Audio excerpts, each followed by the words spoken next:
Hey, it's Mark Podolsky, the Land Geek, with your favorite niche real estate website, thelandgeek.com. And on this week's Roundtable podcast, we have almost all the usual suspects. We've got the Zen Master, breathe in the mailing, breathe out the marketing, Mike Zaino. Mike, how are you? I'm doing great. Thank you for asking. How are you? Good to see you. I'm great. We've got the technician, Erik Peterson. Erik, how are things? I'm doing well. Whenever I see you and you don't have a rib in your mouth, it is just a little bit discombobulating for me. I'm just off balance, but it's good to see you. Sans rib. Teria, putting in the reps. Harris, how are you? I'm well. How are you? I'm great. Good to see you. And, we don't make fun of Atlanta enough, I don't think. Go for it. We're scared to. I think we're Yeah, scared. go for it.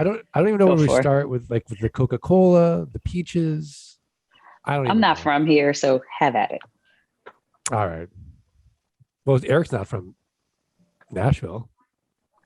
No, This is true. Doesn't stop us. you're an implant. But speaking of one of the easiest cities to make fun of, Sin City. I love it when you call me Big Papa. Tate Litchfield. Tate, how are you? I'm great. Doing well. Thanks. And last but not least, all the way from Tampa Bay, Florida, the brain, the professor, your flight school Sherpa, Scott Todd, scotttodd.net, landmoto.com. Learn anything about anything, investorninjas.com. Scott Todd, how are you? Mark, I'm great. You know what I love about Tampa What? is that the food is worthy of either a trophy or a ring. We get to choose. Okay, that's an obscure sports reference. It's like a Zen cone. Yeah, I'm Like the I Stanley don't feel Cup. good. Tate, I'm out of here. or I'm we have not a feeling Super too Bowl hot, ring. guys. I don't know. Just saying. All right. Well, Scott's in nothing- rare form. I haven't forgiven Scott though since Vegas, and that's something we got to talk about at another point in time because he comes to my city. We're out. We're having a good time. He comes in. He says, "Oh, it's so hot outside. I'm dying of thirst." What does he do? What do you do, Scott? What did you do to me? This is how you started your trip here. Are you thirsty, Tate? And you're like, yeah, it's hot in this town of Las Vegas. And I'm like, yeah, I'm hot and thirsty too. And in my bag, I whipped out my Stanley Cup Tervis tumbler, and I put it on the table there, and I poured myself a drink of water. And I asked, "Hey, would you like a drink?" And he's like, "No, thank you. No." I told him to put that away because he was likely to get beat up in this town. And so he quickly put it back in the brown paper bag and into the bin where it belonged. But it was rude. It was just rude, Mark. It's just rude. I mean, look, the whole tribalism of sports, I don't even get it anymore. I'm like on Mike Zaino's side. It's like, Sunday, sports? What? I'm going to go read. I'm going to hang out with some friends. I don't understand. I don't know who these people are. I don't even know why anyone cares. How is this even fun? Pretty accurate, actually. What's that? Pretty accurate description of how I feel about it. Yeah, I get it. My son once looked at me. He's like, "Dad," like I was like cheering at the TV. He's like, "Dad, they can't hear you," and he's like, "And they don't know you, and they don't care." Oh, I'm like, that's a good point. He's like, "I don't understand why you're getting so emotional about these strangers." I'm like, "It's a psychological problem. I'll give you that, but it's so fun. It's fun. It's fun. Yeah, it's always we win, they lose. I never understood that. We won, they lost. Like I don't get it. Who's they? When you include yourself when they win, and then when they lose, you exclude yourself. They lost. They're having a bad year. We're having a great year. Oh, they're horrible. Yeah, I don't get it. yeah. It's truly a psychological, tribal, deep evolutionary thing. Sports. It'd be like me watching Tate do it. We got a sale today. Oh, we didn't get a. Oh, he didn't get a sale today. So it's like I'm just watching him do his business. Like I don't get it. It's just anyway. Enough. Sorry. Well, let's move on to our topic. Scott Todd, this is a really interesting topic. I've been so excited to delve deep into this because it's very personal for me for lots of different reasons, which I'll talk about. But I think it's important that we talk about it again. Yeah. So basically, somebody had brought to our attention that they purchased a property. They went through their due diligence. They purchased a property, and then they sold that property. But what they noticed in their due diligence was that in the chain of title, it had previously been purchased for as a tax deed property.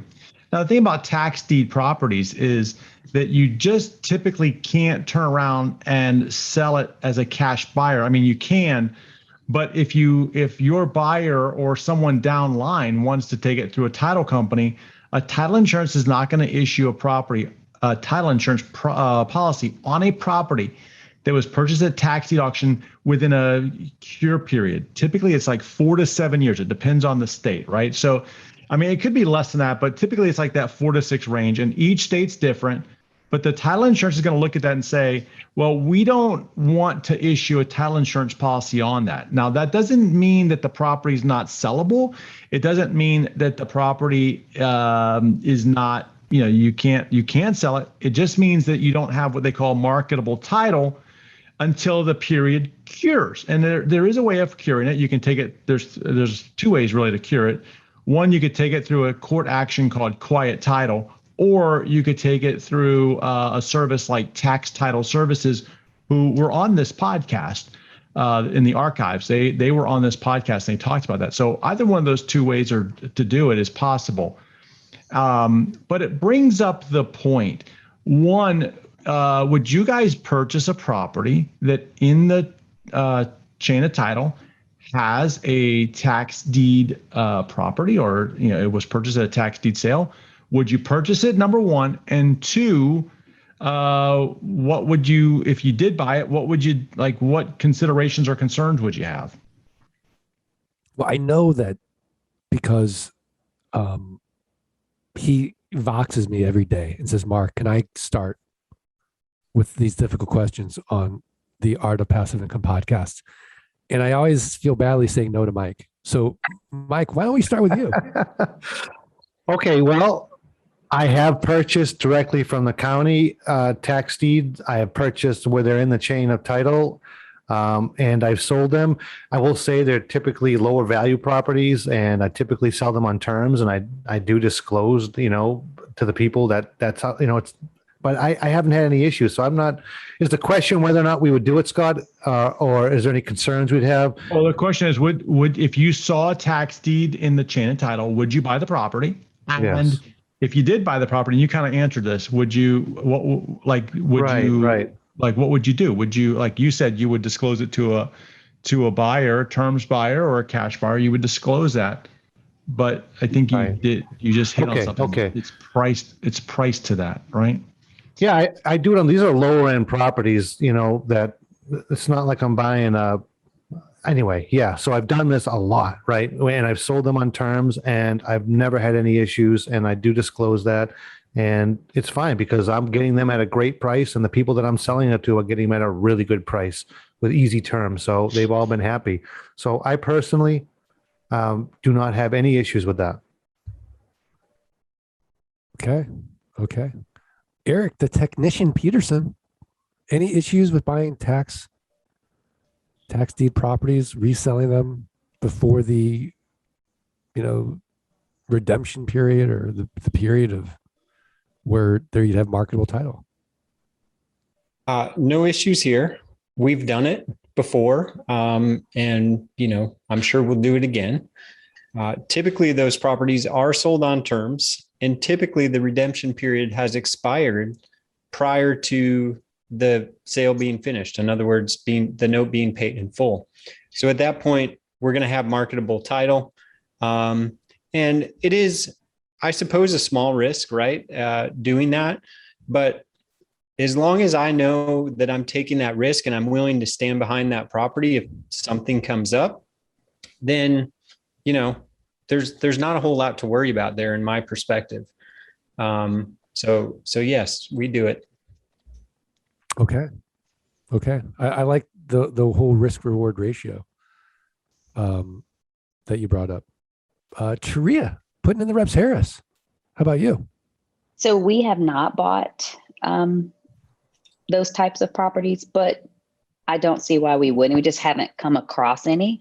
I think what Mike and Erik both said, one, just kind of disclosing if necessary that, you cannot pay cash for it is one thing. For me, I guess it would be the price point of the property, because like Erik mentioned, it is a bit of a risk. So it would need to be something that I'm comfortable risking if anything would go kind of sideways with the deal. So for me, I wouldn't be opposed to it, but it would just need to be within a price point that I was comfortable with risking. Okay. That makes sense. And to Mike's point, like these are typically much, very, very inexpensive properties, typically under $1,000. Mike, would you agree with that? Exactly. The properties I was talking about, I bought a whole bunch of them from a county once. That I bought them each for like $250 a piece. So I was fine with it. Right. So, but they can just as a point too. They're not always like that. They can be, I was going to higher say priced. Okay. So it's not always that they're less than that. The thing is, and I like what you guys are saying, is that, as long as it's going through a terms buyer, it's not an issue. Or if it's a cash buyer, it's still not an issue, as long as you disclose it and as long as they know, hey, this is where it's going to go. And, at some point in the future, they can kind of make sure they sell that through title insurance. That's it. Right. Tate, how about you? I was just going to buy from there. I was going to kind of repeat what Scott said. I've bought a lot of these, a lot of them. And most of them, I don't know if I've ever bought one for cheaper than $1,000. So I'm on the flip side of that. I bought some expensive ones and I'm okay with that. Number one, I know how this process works.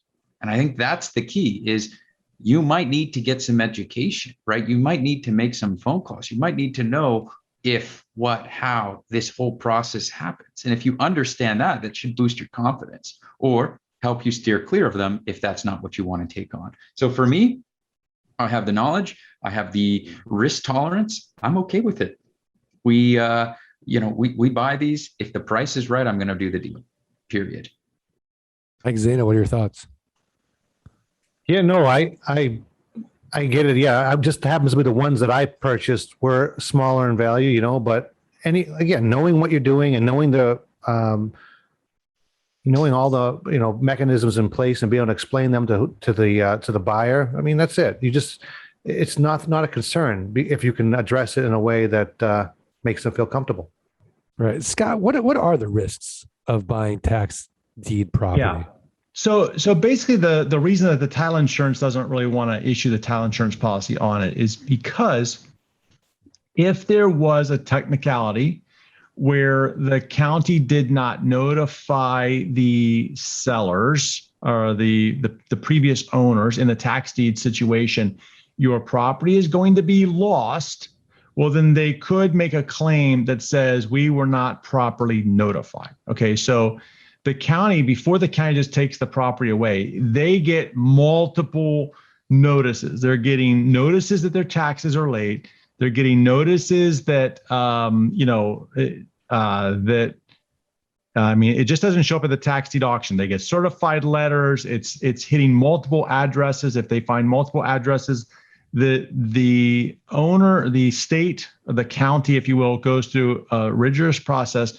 They do a title search on it, and they typically turn around and go. So where the biggest risk comes in is not necessarily on the land that we're buying and selling for title insurance companies. Where the biggest risk comes in, honestly, is with houses, right? Like you lost your house to a tax deed. Well, that's a lot of money. We all know that the majority of the reason that people don't sell their land is because the owner passed away. And then this guy go through probate, and it doesn't go through probate because of the cost involved. So the people stop paying the taxes, and that's why the land gets taken at tax deed auction in the majority of the situations. But I can tell you that you have to kind of just fast forward the movie a little bit. So if you know that that's the risk, now let's go to the process of what it looks like. So let's just say that I lost my land to the tax deed auction, and I truly wanted this land, and I'm upset about it. I'm still living the earth, and now I'm going to turn around and I'm going to sue. I'm going to sue the current owners because I want it back. I'm going to sue the county because they took my property away from me, which is a constitutional violation. I didn't get my due process, all of that stuff. I'm going full barrel after this thing. Now, what's going to happen is I'm going to get in front of a judge, and the judge is going to ask me one simple question. So remember, and by the way, let me back up one more thing. Remember, it just doesn't show up at tax deed auction. It's not like you're 30 days late and it's tax deed auction. It's years and years and years, okay, before it gets to that point. And then what happens is you get in front of the judge, and the judge is going to ask you one simple question. He's going to say, did you pay the taxes? No, Your Honor. Did you know that you had land? Yes, Your Honor. And you chose not to pay the taxes. Well, I didn't get a tax bill, Your Honor, but you knew you had land and you weren't paying the taxes. Correct. Case dismissed. Because the minute that a judge says, oh, you didn't pay your taxes, and oh, that's okay. It's okay. You can have your land back. The entire property system in America falls down. So you kind of have to look at that and go, what is truly the risk? The risk is very little on the properties that we're dealing with. Right, Tate. I was just going to say, going on that same line, when I was in college, I got pulled over because I did not renew my registration on my vehicle. And I remember I went to the cop and I'm getting this ticket. I'm like, well, I never got anything in the mail. And that's because I was out of state and my parents. And he's like, how old are you, son? And I was like, 20. And he's like, how long have you been driving? I was like, well, 16. He's like, how many times have you renewed your car in the past? I was like, every year. And he's like, well, why would you have to stop doing it now? Here's your ticket. Have a great day. And I remember I called my dad, and my dad he wasn't even mad. He was just like, well, son, regardless of if you get that envelope or that letter in the mail saying it's time to renew your registration, you have to do that. You have a sticker on the back of your license plate that says you got to do this. It's the same with your property taxes. If the letter doesn't get to you, it doesn't mean that you don't have to pay, right? You're responsible for that vehicle or that property from A to Z, from start to finish. And so, yeah, that's a good analogy, Scott. I like that. Yeah, I mean, for me, this is how I started. I mean, this is how I started in the business, was at tax deed auction, buying properties and flipping those properties. And I didn't know about anything when I first started. I didn't know there was redemption periods. I didn't know about the legalities that someone could come back and make a claim. I didn't even know what marketable title was. I was just like, oh, I'm going to flip this property. And I did it a lot without anything ever happening.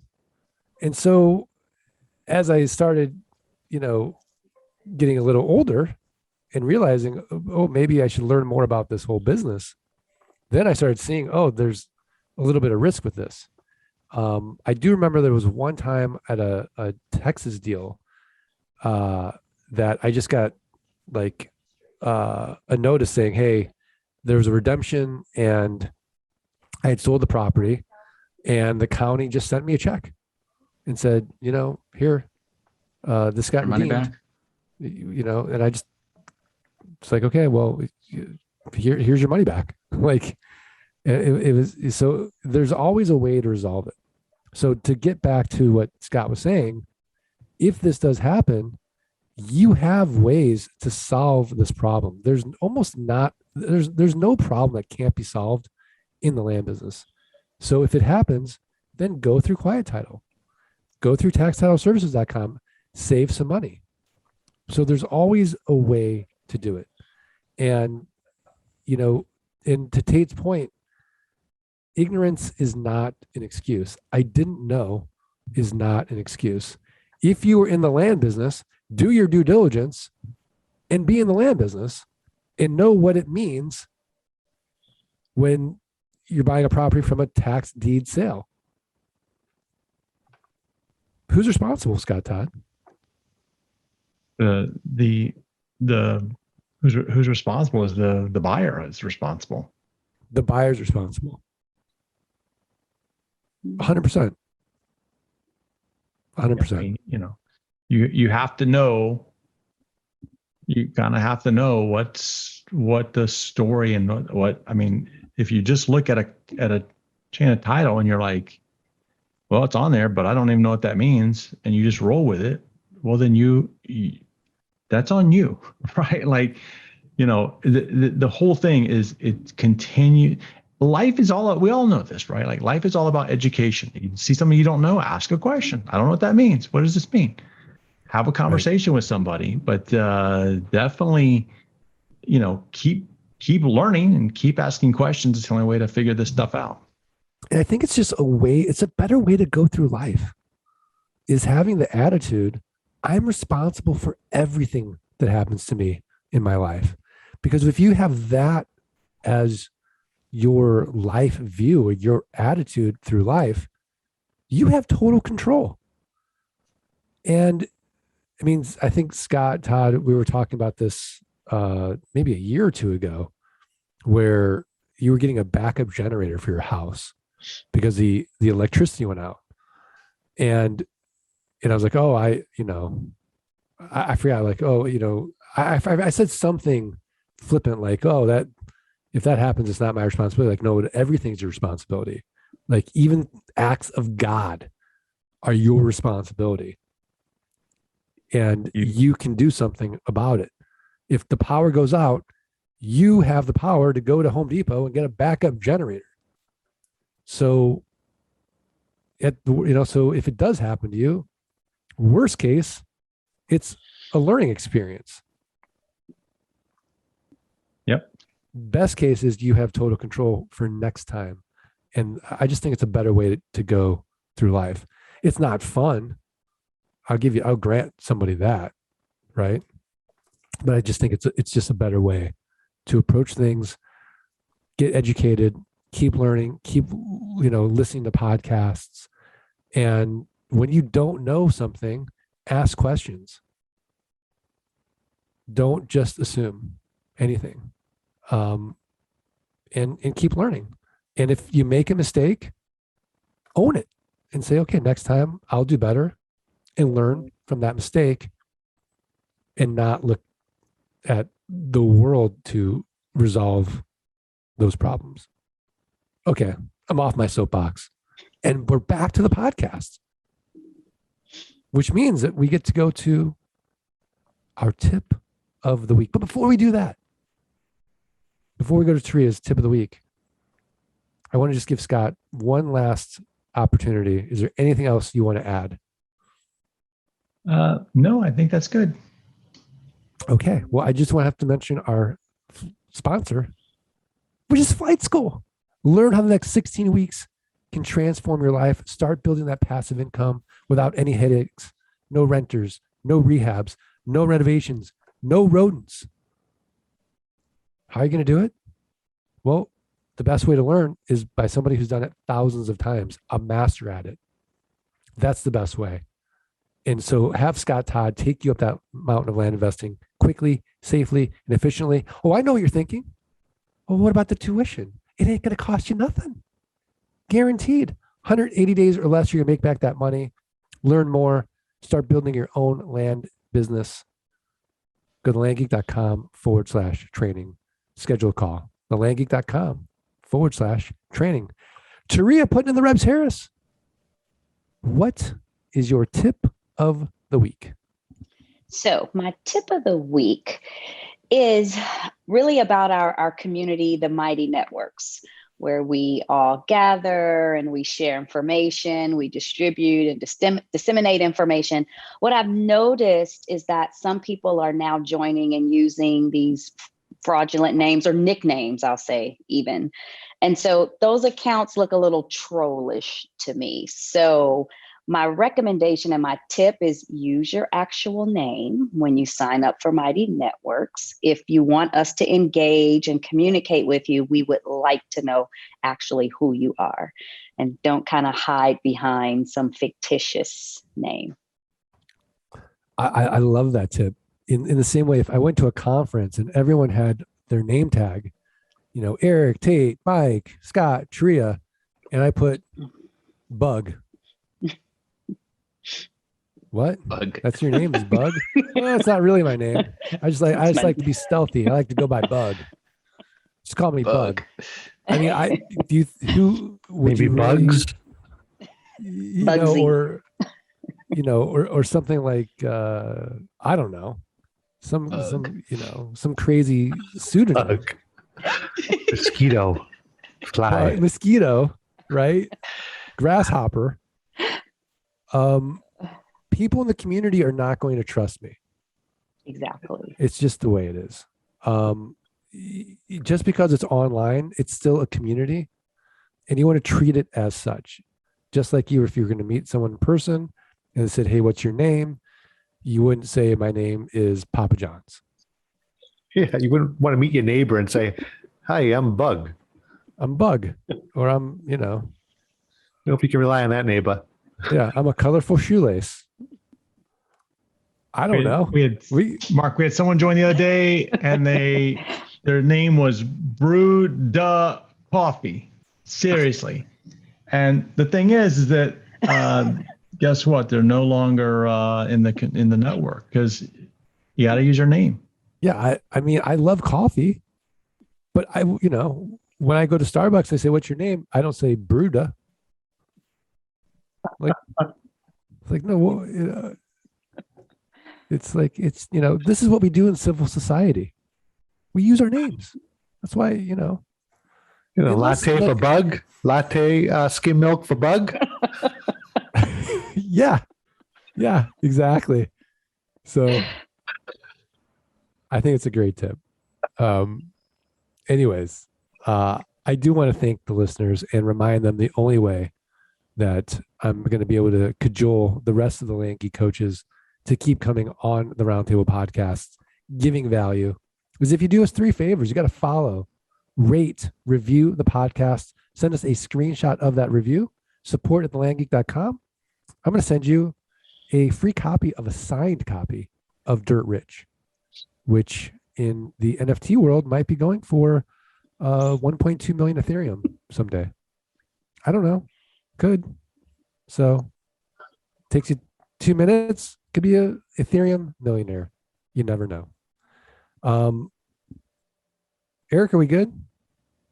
We are great. Mike, are we good? Yes, we are. Teria? All good. Tate? Yep. Scott? Good. All right. Well, thanks everybody. Let's do this. 1, 2, 3. Let freedom ring. Actually, that was pretty good. That was very on point. Wow. We should record that one and just dub it into all the endings. It's not bad. I don't know. Not bad. Not bad. All right. Well, you guys have a great day, and see ya. You guys.